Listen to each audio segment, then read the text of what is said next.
I always knew this day would come. Sitting in my childhood home's formal dining room, watching my father pace near the antique sideboard, I could practically recite the lecture before it began. The emergency family meeting text had arrived yesterday, perfectly timed after my sister Olivia's partnership announcement at Morrison & Sterling, the city's most prestigious law firm. Mom had arranged everything with her usual precision.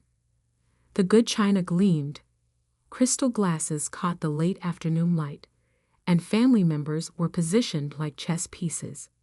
Dad at the head of the table, his Morgan Stanley managing director posture perfect. Mom to his right, wearing her concerned expression along with her Cartier necklace. Olivia beside her, practically glowing in her Channel suit.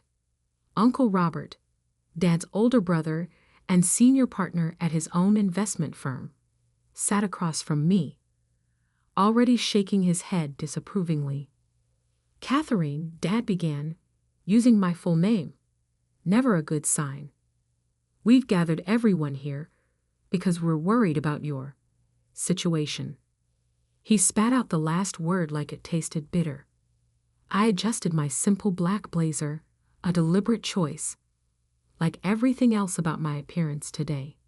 No designer labels, minimal makeup, my Harvard MBA class ring conspicuously absent. Let them think I couldn't afford better. It made what was coming so much sweeter. Your sister made partner at 32, Dad continued, gesturing to Olivia, who managed to look both sympathetic and superior.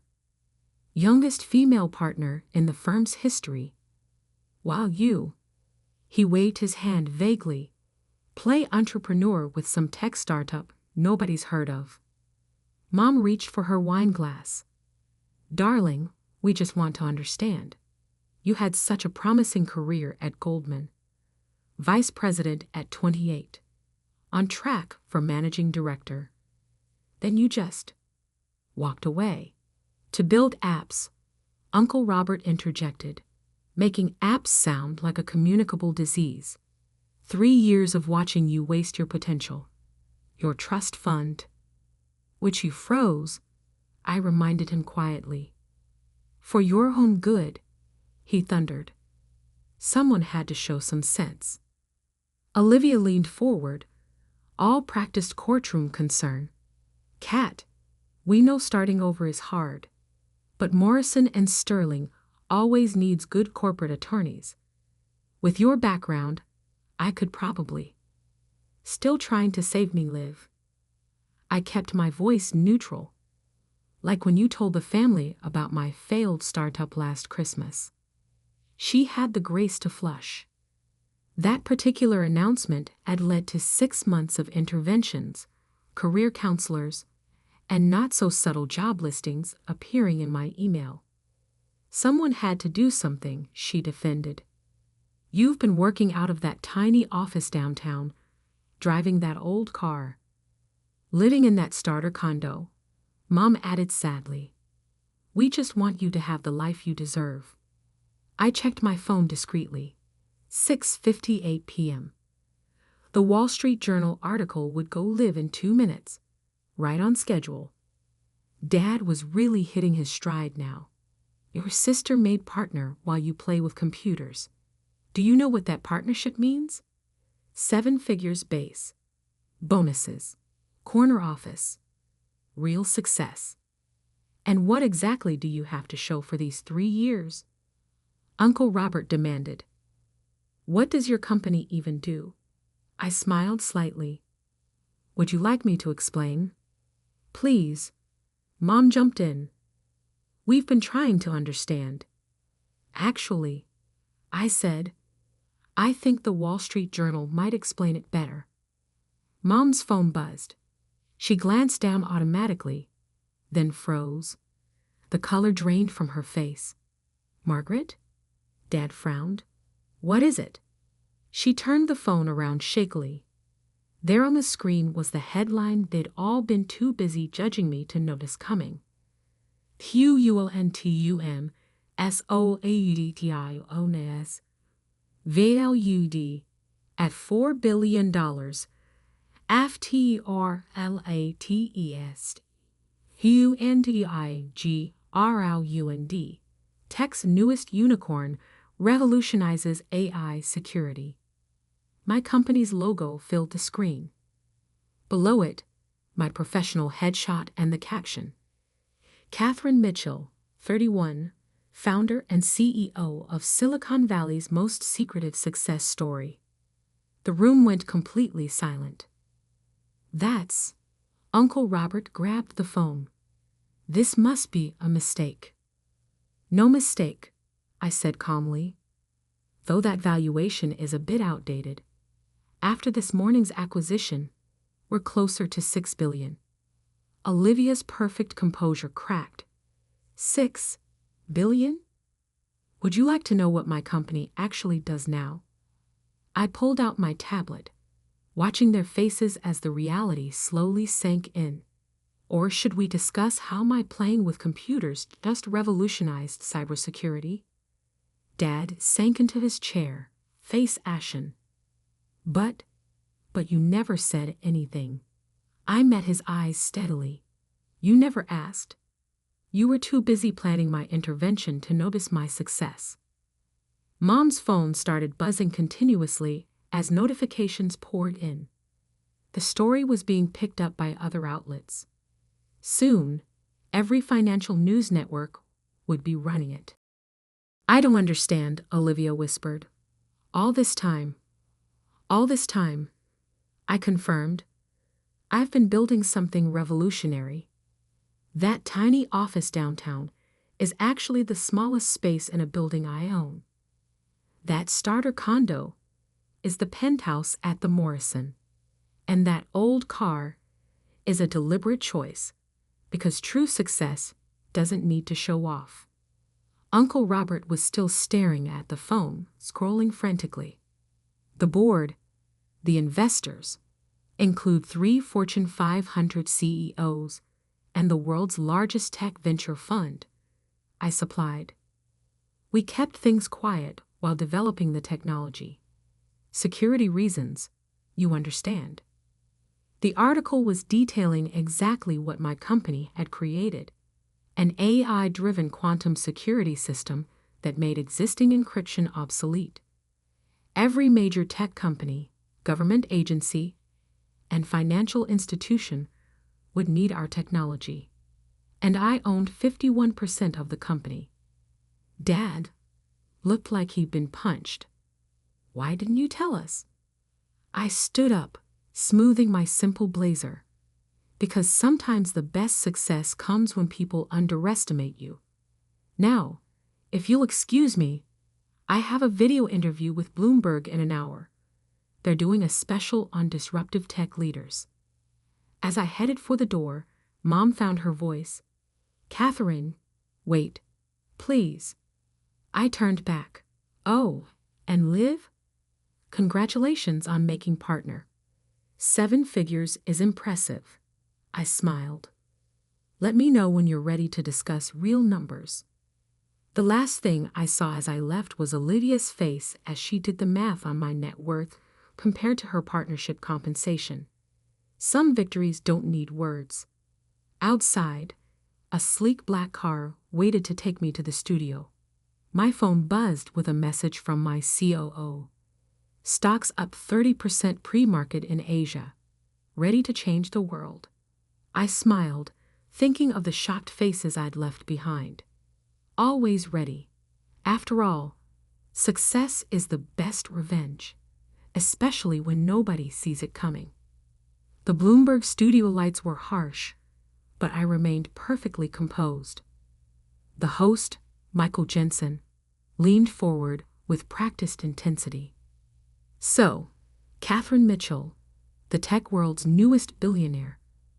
Or should I say, its best-kept secret. How does someone build a $6 billion company without anyone noticing? I smiled, knowing my family was probably watching. Success doesn't need an audience, Michael. It needs focus. The interview was going live across global markets. Asian trading had already responded. Our stock was up 40% and climbing. But that wasn't what made me check my phone during the commercial break. The messages had started pouring in. Dad, Catherine, we need to talk. Please. Mom, darling, I've had calls from every charity board in the city. Olivia, the managing partners want to meet you. Please call me. Uncle Robert, my investment committee is asking questions. We should discuss. I ignored them all, focusing instead on the message from Marcus, my COO. Goldman Sachs called. They want to schedule a meeting. I smiled, remembering my old corner office there, the one I'd foolishly walked away from 3 years ago. The same Goldman Sachs that had declined to invest in our first funding round. We're back in 30 seconds, the producer announced. Ms. Mitchell, Michael said as we returned to air. Your quantum encryption technology is being called revolutionary. Every major tech company will need to adapt. How does it feel to disrupt an entire industry? It feels like validation. I replied, thinking of all those family dinners where they dismissed my work. But this is just the beginning. After the interview, my phone showed 147 missed calls. The top tech news sites were running with the story. Stealth startup becomes Valley's hottest company overnight. Catherine Mitchell, the billionaire nobody saw coming. Quantum Solutions, how one woman revolutionized cybersecurity. My executive assistant, Sarah, met me at the elevator of our headquarters. Your sister's been in the lobby for 2 hours. Of course she has. I checked the security feed on my phone. Olivia sat in her perfect channel suit, looking increasingly less perfect as time passed. Let her wait. My office occupied the top floor of the building, the one my family thought was just a small rental space. Floor-to-ceiling windows offered a view of the city skyline, including the Morrison and Sterling building where Olivia had just made partner. The Goldman Sachs team will be here at 2, Sarah reported. And the Times wants an exclusive on your journey from Goldman VP to tech CEO. Schedule the Times for next week. I sat at my desk, studying the latest market reports. Let's make Goldman sweat a little first. A soft knock interrupted. Marcus entered, tablet in hand. You might want to see this. He pulled up a LinkedIn post from Olivia. So proud of my brilliant sister, Catherine Mitchell, CEO of Quantum Solutions. Always knew she would change the world. Hashtag proud sister, hashtag woman in tech, hashtag family first. Interesting, I said. Considering last week, she told our cousins I was wasting my potential. Your uncle's firm also released a statement claiming they were early supporters of your vision.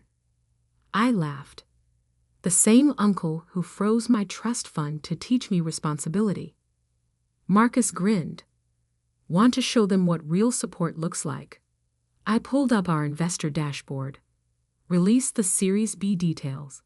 Let everyone see who really believed in us. The list was impressive. 3 of the world's top venture capital firms, 2 tech giants, and a handful of strategic investors. Notably absent, Uncle Robert's prestigious investment firm. Also, Marcus added, Morrison and Sterling's managing partner called. They want to pitch for our legal business.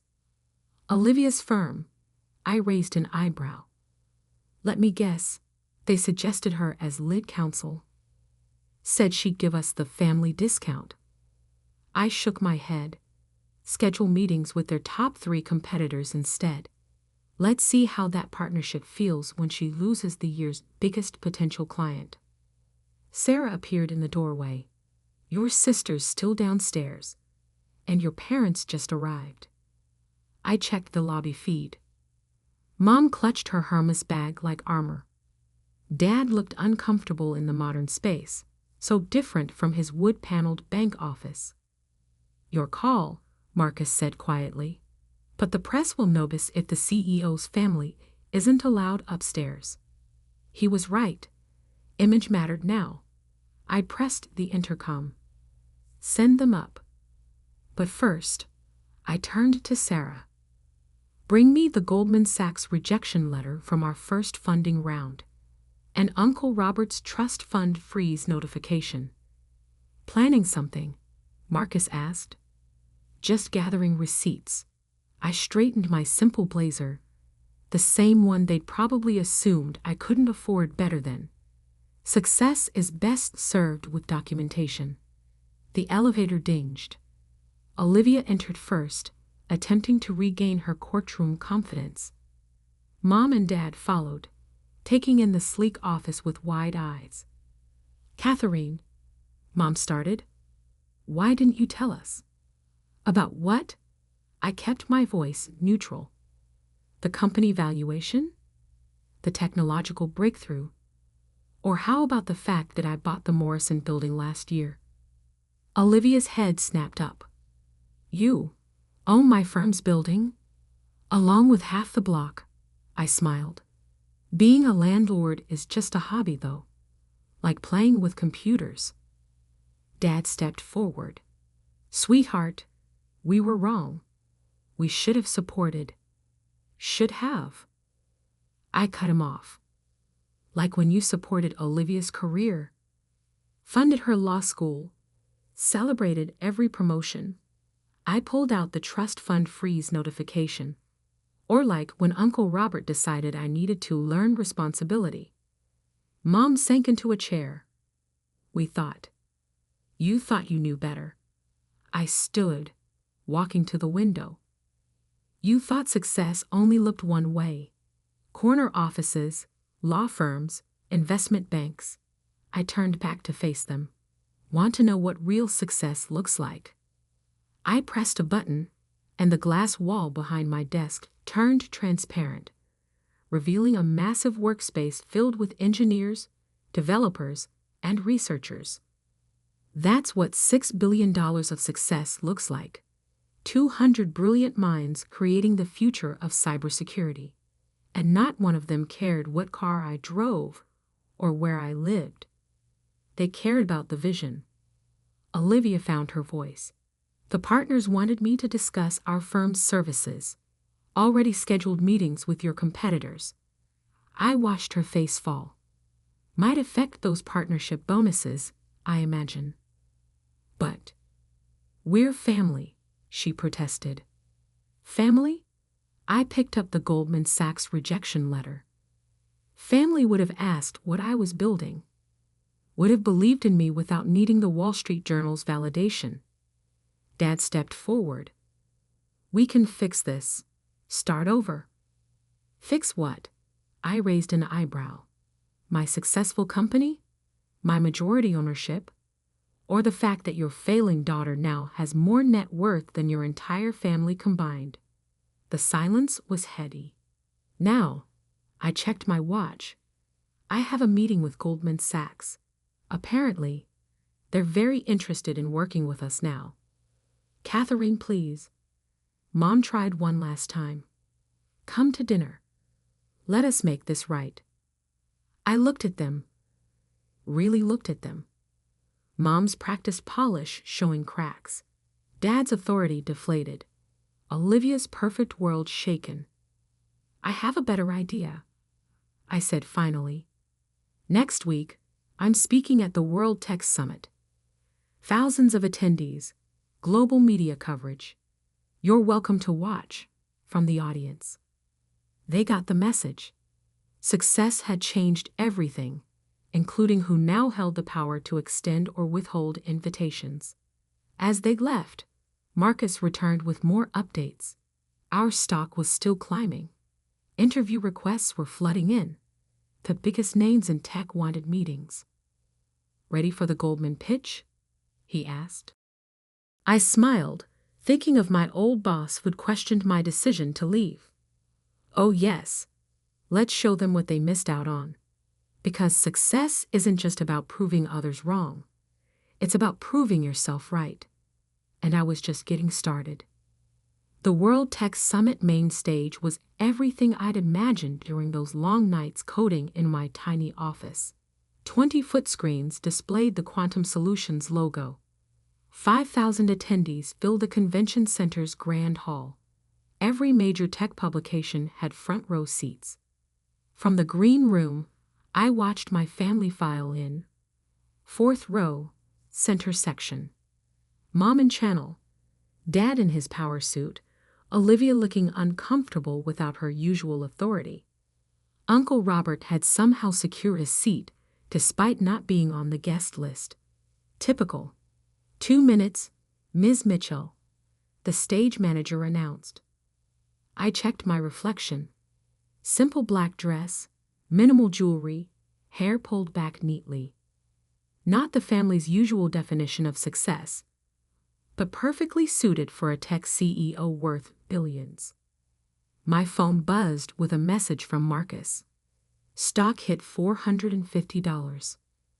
Up 180% since WSJ article. Ready to shock them again? I smiled. They had no idea what was coming. The introducer's voice boomed through the speakers.